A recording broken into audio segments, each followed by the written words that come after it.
Besicela abafowethu ukuthi sikhulume noNkulunkulu abuyisela amazulu emuva. Hayi umuntu uyashawa nje futhi lo mthetho omdala. Umthetho lo mdala lo mfowethu umuntu nje uyashawa. Induna yakho nje uyayithembisa isibhaqa. Mayihluleka futhi ukusethemba uyayinika. Uzokunika written warning Dlamini. Bese ngiyashaya. Uzothola impama nje singenela ngaphakathi. Ngokushaya ngempama mina uqatha ibhodi umama osendlini ethi hawu kodwa bakeyazi yaphi ingane yabantu. Cha mina ufuze ucime itransformer yangakini. Ngizokushaya 2 feet ufana nami yazo. Ugeja ngo right mina ubale udlulekini. Uthi hayi ngigejwe inkeshemba. Ngokushaya ngempama mina ulikhohle lo thezi lakho uyitshoti igundwane. Awukahle unesiphuphuku. Ngokufuma ngempama awukahle. Amen amen phakathi. Zokukhwebula. Shut up wena. Uzokushaya ngedozen empama ngeke uzofike na 1.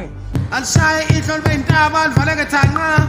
Abona ukuthi igolozo kuhamba alona imbazo. Kumele sikholele ukuthi singamazulu eSouth Africa.